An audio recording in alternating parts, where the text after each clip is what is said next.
काका, हुआ है शहर, ले आए खाद बीज। हाँ भाई, लेके तो आया हूँ, पर क्या कहूँ, महंगाई इतनी हो गई है कि समझ में नहीं आता है कि खेती करे कैसे। फसल भी अच्छी नहीं होती है, ये दवाइयाँ नहीं डालूँ तो कर्जा करके लाओ, कैसे भी लाओ, लाना तो पड़ेगा ही। और ये दवाई की दुकान का कर्जा तो ख़त्म होने का नाम नहीं लेता। लाना तो मुझे भी है, पर सब कुछ इतना महंगा है, कहाँ से लाऊं, किससे खरीदूं, किसके पास सही दामों में मिलेगा और क्वालिटी उत्पाद भी मिलेगा या नहीं। अपनी फसलों की सही दवाओं के लिए दूर दूर तक शहरों में जाना और दवाओं को लाना पड़ता है। फसलों के लिए दवाएं सही है या नहीं, ये जानकारी भी नहीं होती। फसलों की कटाई पर सही दाम मिलेंगे या नहीं, इन तमाम मुश्किलों से दूर होने के लिए आइए खेती बाड़ी केंद्र। खेती बाड़ी केंद्र एक ऑनलाइन सेवा केंद्र है जिससे आप अपने मोबाइल के द्वारा जुड़ सकते हैं, जहां आपको अपनी खेती के लिए सही प्रकार की दवाएं मिलेंगी, वो भी होलसेल मूल्य पर। वो सभी दवाएं सीधा निर्माता से लेकर आप तक पहुंचाते हैं, यानी कि बीच में होने वाले सारे खर्च की बचत आपकी जेब में। साथ ही साथ दवाओं को लाने और ले जाने की झंझट से भी छुटकारा। अपनी मुश्किलों को दूर करने के लिए आप खेती बाड़ी केंद्र पर एक मिस कॉल करें। खेती बाड़ी केंद्र का किसान मित्र आपसे तुरंत संपर्क करेगा और आपको सभी जरूरी जानकारी देगा। खेती बाड़ी केंद्र की फ्रेंचाइजी लेकर खेती बाड़ी मित्र बनिए और किसानों की सेवा कर देश की तरक्की में भागीदार बने। आज ही संपर्क करें नीचे दिए गए नंबर पर और खेती बाड़ी केंद्र से जुड़े। ये है खेती बाड़ी केंद्र ऐप। अच्छा, किसानों की सरदारी, उन्नत खेती बाड़ी। खेती बाड़ी केंद्र, देश के अन्नदाता की दुकान।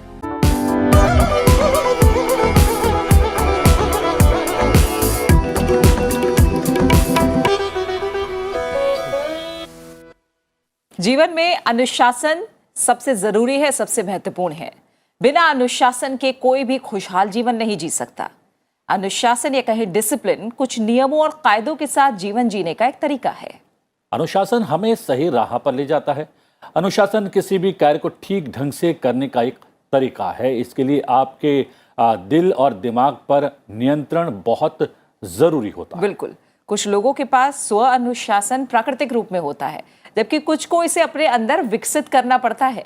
अनुशासन से धैर्य और समझदारी का विकास होता है। सही समय पर सही फैसला लेने की क्षमता बढ़ती है। बिना अनुशासन के जीवन अधूरा और असफल है।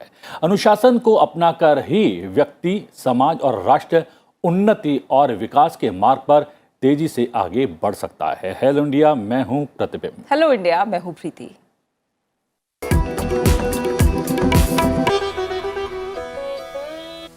और आइए हेलो इंडिया की शुरुआत करते हैं। सबसे पहले देखते हैं संसद से जुड़ी बड़ी खबरें।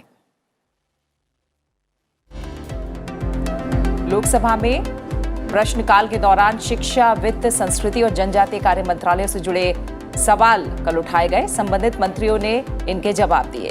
कुछ अहम दस्तावेज सदन के पटल पर भी रखे गए और शून्यकाल के दौरान सदस्यों ने अपने अपने क्षेत्रों से जुड़ी कुछ मांगे भी सदन में सामने रखी।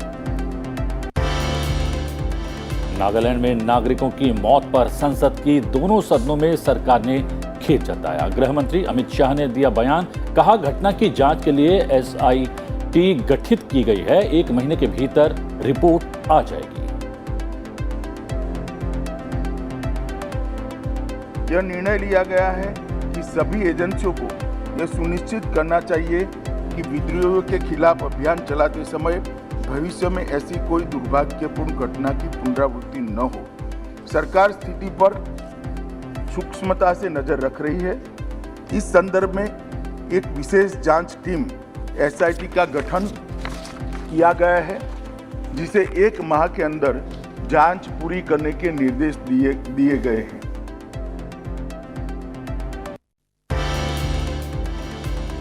National institute of pharmaceutical education and research संशोधन विधेयक 2021 लोकसभा से पारित हो गया है। स्वास्थ्य मंत्री ने कहा कि गरीबों तक सस्ती दवाएं सुनिश्चित करने में सरकार सफल रही है। Narcotic drugs and psychotropic substances संशोधन विधेयक 2021 लोकसभा में पेश हुआ।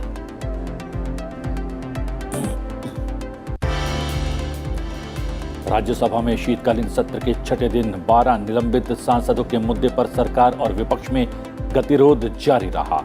नहीं चल सका शून्यकाल, प्रश्नकाल की कार्रवाई भी बाधित हुई। राज्यसभा में नेता प्रतिपक्ष खड़गे बोले, फैसला अलोकतांत्रिक।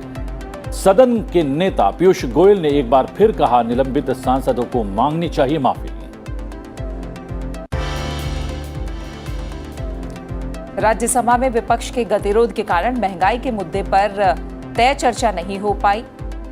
वित्त मंत्री निर्मला सीतारमण ने विपक्ष पर जनता को गुमराह करने का आरोप लगाया। कहा, जानबूझकर सदन नहीं चलने दे रहा है विपक्ष। सांसदों को स्वास्थ्य जांच सेवा की सुविधा उपलब्ध कराने के मकसद से संसद भवन में लगाया गया स्वास्थ्य जागरूकता एवं जांच शिविर। लोकसभा अध्यक्ष ओम बिरला, राज्यसभा के उपसभापति हरिवंश और केंद्रीय स्वास्थ्य मंत्री डॉक्टर मनसुख मांडविया ने शिविर का उद्घाटन किया। ये स्वास्थ्य जांच शिविर 17 दिसंबर तक चलेगा। इसमें वर्तमान और पूर्व सांसद अपने स्वास्थ्य की जांच करा पाएंगे।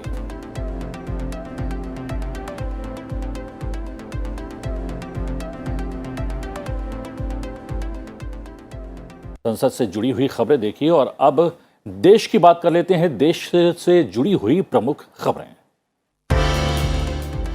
राष्ट्रपति रामनाथ कोविंद 4 दिन के महाराष्ट्र दौरे पर हैं। उन्होंने रायगढ़ किले का दौरा किया और छत्रपति शिवाजी महाराज को श्रद्धांजलि भी अर्पित की।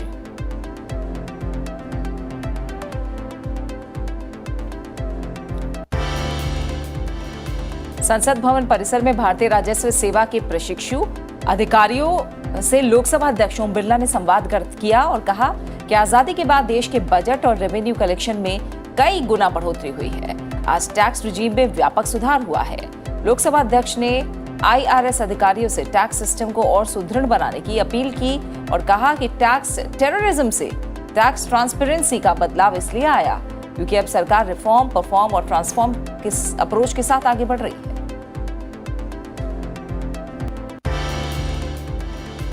देश में 17 और लोगों में संक्रमण की पुष्टि के साथ ओमिक्रॉन से संक्रमित लोगों की संख्या अब 21 हो गई है। कोविड ओमिक्रॉन के राजस्थान में 9, महाराष्ट्र में 7 और दिल्ली में 1 मामला दर्ज किया गया है। इससे पहले केंद्र सरकार राज्यों और केंद्र शासित प्रदेशों को कोविड-19 के ओमिक्रॉन स्वरूप के प्रसार को रोकने के लिए सार्वजनिक स्वास्थ्य उपाय लागू करने में ज्यादा सतर्कता बरतने के लिए कहा जा चुका है।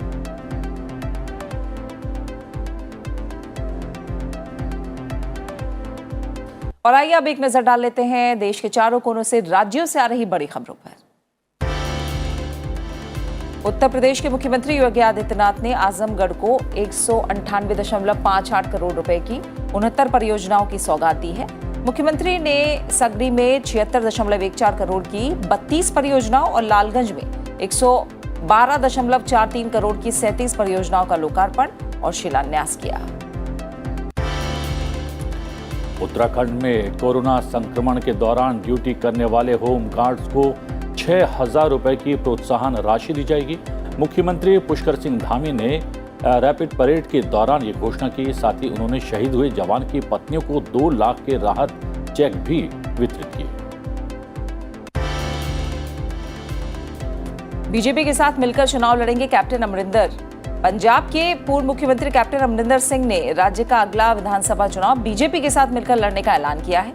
कैप्टन अमरिंदर सिंह ने पंजाब लोक कांग्रेस पार्टी के कार्यालय का उद्घाटन करते हुए कहा कि फिलहाल सीटों पर समझौता होना बाकी है।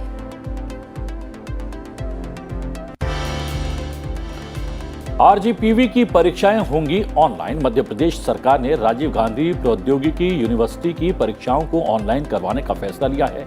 मुख्यमंत्री शिवराज सिंह चौहान ने भोपाल और सिंगरौली में ऑक्सीजन प्लांट का लोकार्पण करते हुए कहा कि सरकार ओमिक्रॉन को लेकर भी सतर्क है। उत्तराखंड में पहाड़ी इलाकों में बर्फबारी जारी है। यहां औली, बद्रीनाथ धाम, हेमकुंड साहिब, नीति मलारी घाटी में पहाड़ बर्फ की सफेद चादर से ढक चुके हैं। बर्फबारी से तापमान में काफी गिरावट आई है। जम्मू कश्मीर के पहाड़ी इलाकों में भी बर्फबारी और निचले क्षेत्रों में बारिश के साथ ओले गिरने से ठंड बढ़ गई है। विश्व प्रसिद्ध पर्यटन स्थल गुलमर्ग और सोनमर्ग के अलावा कुपवाड़ा और पीर पंजाल की चोटियां बर्फ से ढक गई हैं।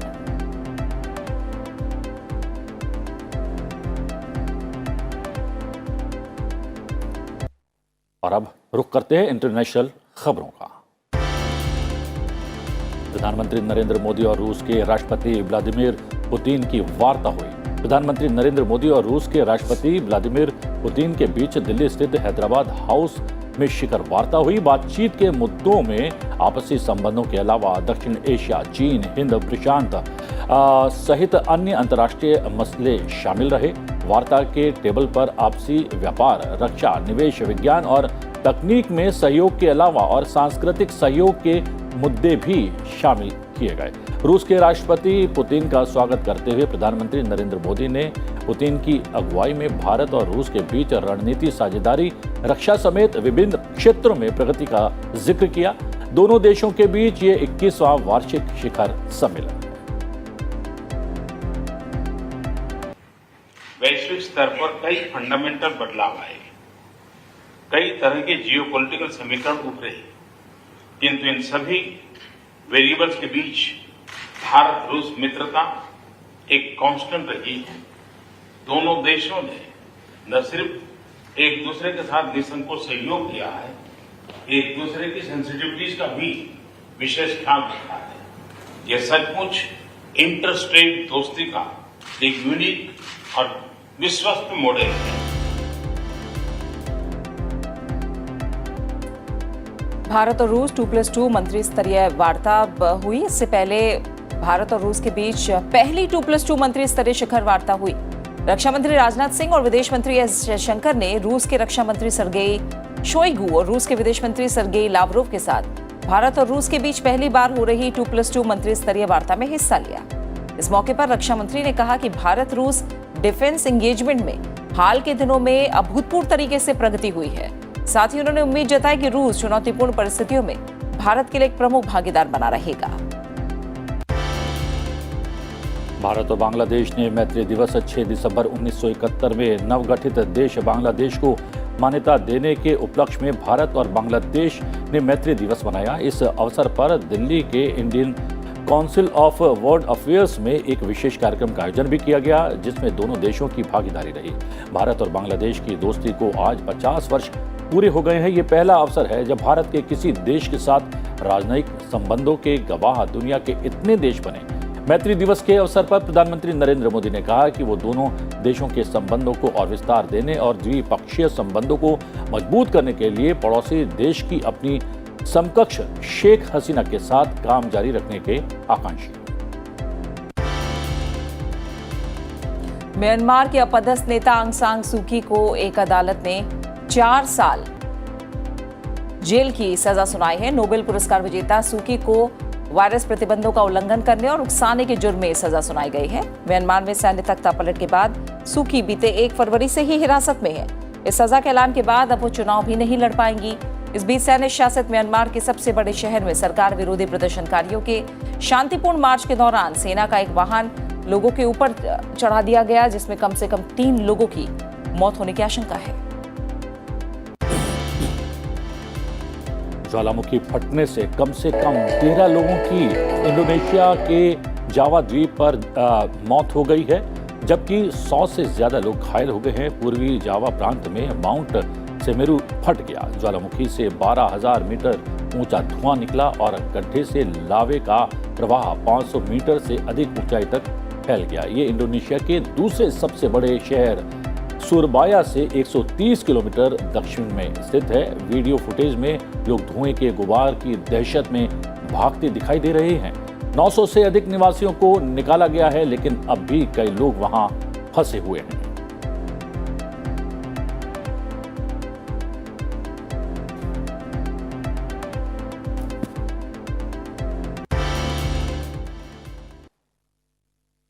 और बात कर लेते हैं सेहत की।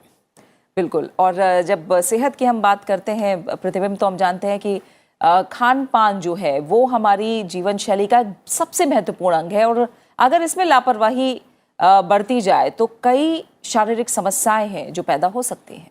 इसलिए पोषक तत्वों से भरपूर भोजन लेने की सलाह दी जाती है। जब कोई शारीरिक समस्या हो तो कई बार किचन में ही कुछ ऐसी चीजें होती हैं जिससे फायदा हो सकता है। आज एक्सपर्ट से जानते हैं कि कब्ज की प्रॉब्लम हो तो क्या कुछ किया जा सकता है।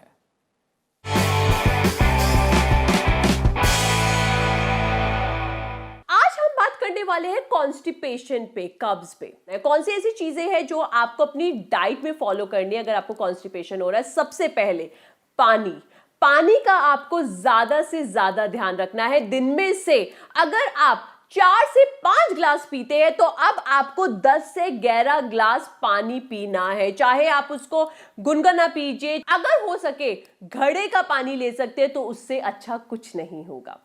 दूसरी बात, आपको अगर कॉन्स्टिपेशन हो रहा है तो आप अदरक वाली चाय का सेवन कर सकते हैं। बिल्कुल, आप अदरक वाली चाय का सेवन कर सकते हैं, बिकॉज जो अदरक वाली चाय होती है वो कॉन्स्टिपेशन के लिए बहुत ही बढ़िया होती है।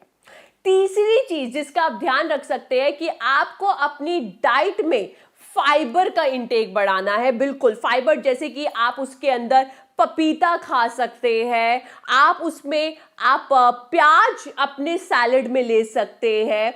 और चौथी चीज जो आपको अपने किचन में से मिलेगी, कहते हैं ना कोविड ने तो हमें सिखा ही दिया है कि जो हमारी रसोई है वो सबसे बड़ा मेडिकल स्टोर है, तो उसके अंदर से आप लहसुन का सेवन कर सकते हैं। बिल्कुल, जो गार्लिक होता है, लहसुन होता है, वो भी कॉन्स्टिपेशन के लिए बहुत ही बढ़िया साबित हुआ है। तो लहसुन को आपको किस तरीके से लेना है, सुबह आपको लहसुन की 2 कलियां पानी से सटक लेनी है और सोने से पहले डिनर के बाद 2 कलियां आपको पानी से सटक लेनी है, और आप देखेंगे आपकी कॉन्स्टिपेशन में आपको बहुत निजात मिलेगा। और अगर आपका कॉन्स्टिपेशन काफी पुराना हो गया है और आपको स्टूल पास करने में बहुत दर्द हो रहा है तो एक हमारी नेचुरल रेमेडी होती है जो होती है सेना पाउडर। बिल्कुल, आपने सही सुना, सेना पाउडर। ये कहीं पे भी आपको मिल जाएगा, ज्यादा महंगा भी नहीं होता। तो सुबह सोने से पहले आधा चम्मच सेना पाउडर का आप पानी के साथ इसका सेवन कीजिए और आप देखेंगे चाहे आपका कितना भी पुराना कब्ज है, आपका कब्ज चला जाएगा। बट हमें सेना पाउडर के साथ ये ध्यान रखना है, सेना पाउडर को आप मैक्सिमम ज्यादा से ज्यादा 4 से 5 दिन तक ले सकते हैं और उसके बाद आपको 15 दिन सेना पाउडर नहीं लेना है और फिर आप उसको रिपीट कर सकते हैं, क्योंकि ये अगर ज्यादा आप सेना पाउडर लेंगे तो आपकी किडनी को भी हार्म हो सकता है।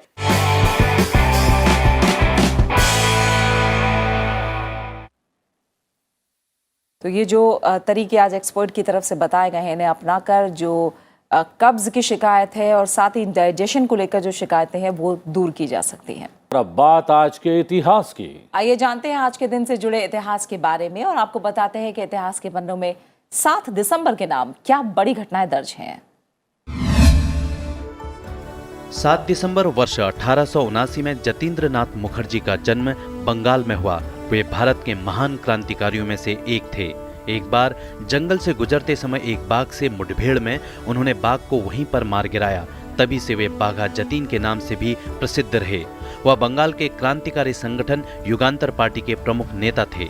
जतीन ने अपनी सरकारी नौकरी छोड़कर सक्रिय रूप से आजादी की लड़ाई का रास्ता चुना। वर्ष 1908 में सिलीगुड़ी रेलवे स्टेशन पर 3 अंग्रेज अधिकारियों की अकेले पिटाई करने के बाद ब्रिटिश अधिकारियों में उनके नाम का खौफ बढ़ गया। 7 दिसंबर वर्ष 1949 से भारत में सशस्त्र सेना झंडा दिवस मनाने की शुरुआत हुई। सैनिक किसी भी देश की सबसे बड़ी संपत्ति में से एक होते हैं। इस दिन का मुख्य उद्देश्य भारतीय सेना के जवानों का आभार प्रकट करते हुए सेना के लिए धनराशि एकत्र करना है।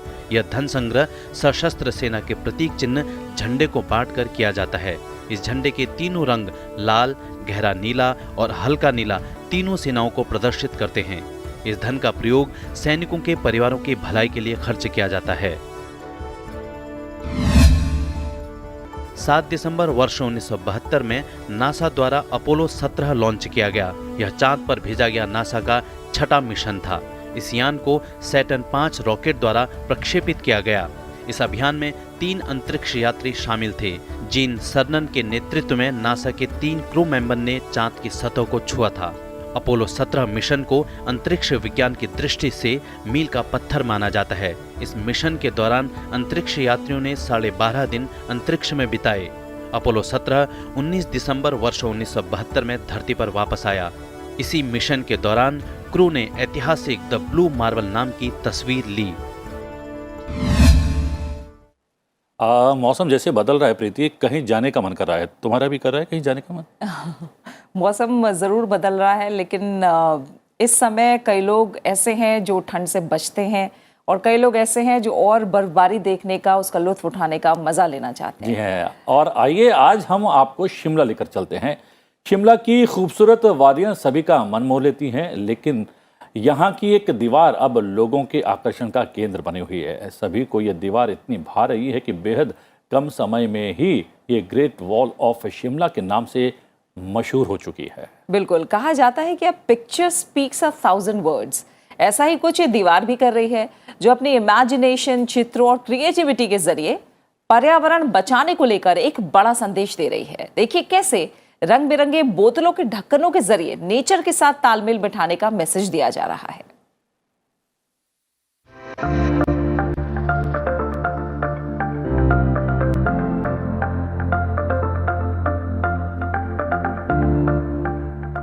दीवार पर बनी ये तस्वीर देखने में भले ही आम लग रही हो, लेकिन ये तस्वीर है बेहद खास। शिमला की वादियों को निहारने तो दूर दूर से लोग आते हैं, इसलिए यहाँ होटल और रिसोर्ट बड़ी संख्या में हैं। ऐसे ही एक होटल ने वेस्ट मटेरियल को क्रिएटिव तरीके से उपयोग करके पर्यावरण संरक्षण का संदेश देने के लिए इस दीवार को बनवाया है। ग्रेट वॉल ऑफ शिमला के नाम से मशहूर इस दीवार को लगभग 5 लाख वेस्ट बोतलों के ढक्कन और कार्बन मुक्त रिसाइकल्ड प्लास्टिक का उपयोग करके बनाया गया है। इसकी लंबाई 275 फुट और ऊंचाई 15 फुट है।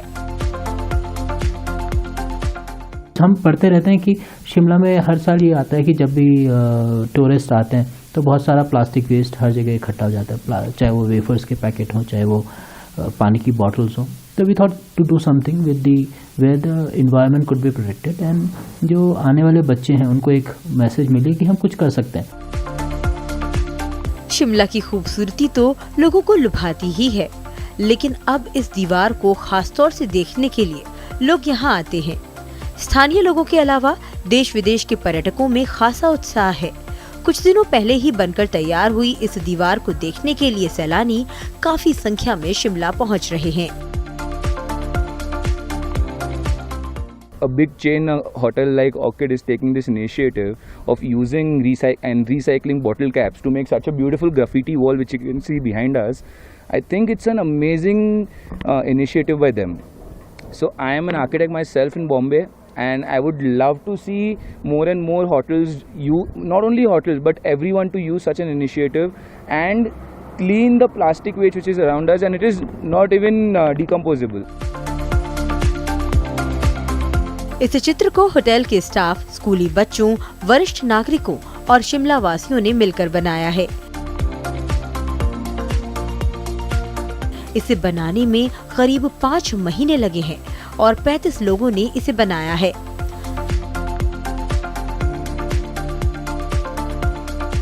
इस दीवार को बनाने के लिए बोतलों के ढक्कन शिमला से ही नहीं बल्कि बाहर से भी लाए गए हैं।